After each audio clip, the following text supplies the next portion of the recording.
Hello, I'm Avis Kalfsbeck, and this is the Peace is Here podcast. Welcome to Peacewarts, School of Peacecraft and Inquiry, where we practice the skills of peace through short daily classes. We take the peace work seriously, but not ourselves. If you're joining us mid-school year, you're not late. Orientation begins at episode 198.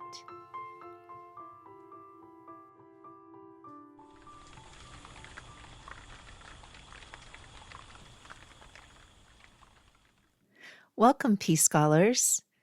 In our last orientation, we were in the Department of Universal Understars in the tower, calibrating our lenses to the stars. Today we descend. We leave the ozone and the brass instruments behind and enter the Department of Living Roots. Wendell Berry, writer, farmer, and cultural philosopher, said, "The soil is the great connector of lives, the source and destination of all. It is the healer and the restorer and the resurrector, by which disease passes into health, age into youth, death into life.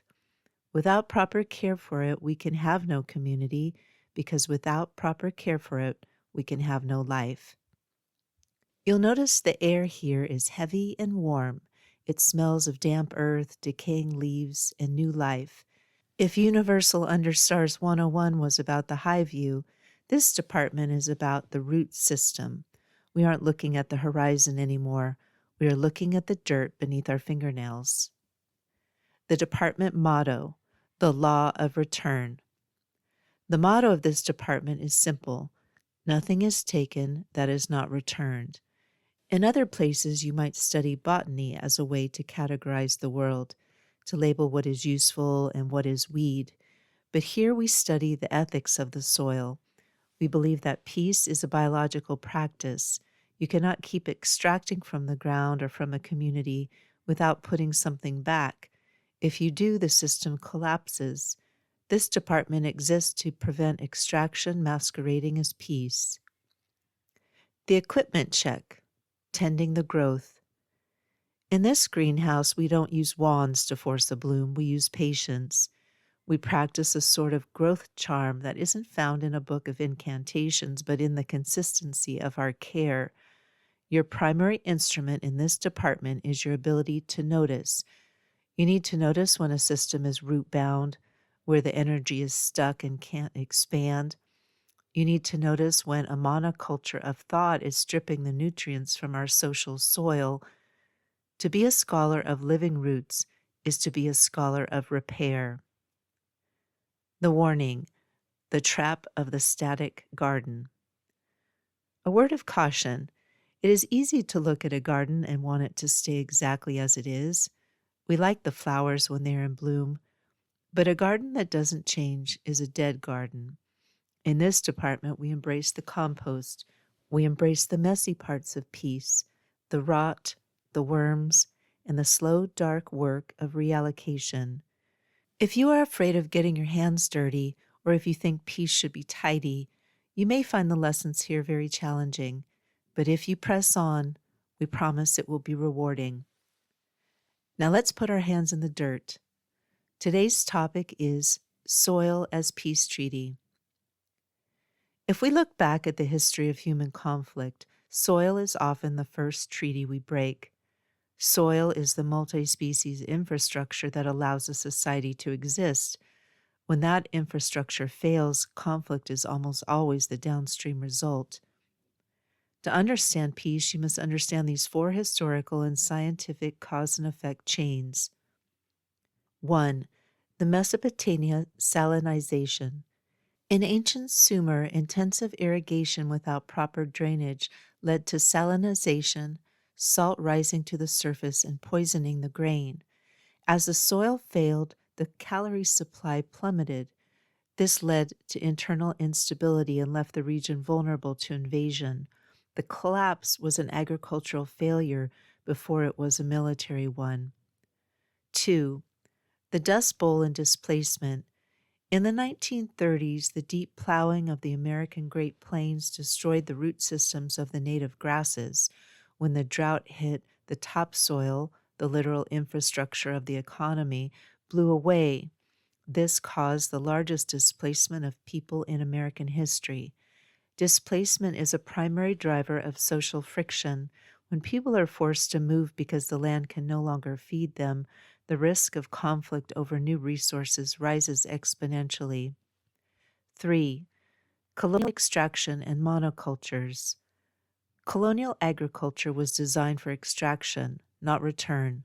Large-scale monocultures like sugar or cotton strip the soil of specific nutrients, requiring the constant conquest of new land to keep the system profitable. This extractive loop necessitated a standing military to seize more fresh soil. A society that cannot maintain its own soil is a society that is forced to be predatory. 4. Modern fertilizer dependency. Currently, global peace is tethered to synthetic nitrogen fertilizers derived from the same processes used to make explosives. Because we have destroyed the natural multi-species treaty of the soil, the fungi and bacteria that fix nitrogen naturally, we are now dependent on a high-energy, fossil fuel-intensive supply chain. If that supply chain breaks, the resulting food scarcity becomes an immediate trigger for civil unrest. Your homework. Interrupt your routine. Wait, maybe this has now become your routine. Look up the Dust Bowl and human displacement. 2.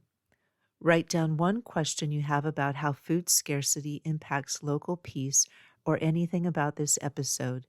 If no question comes to mind, just write, "No question." 3. Optional.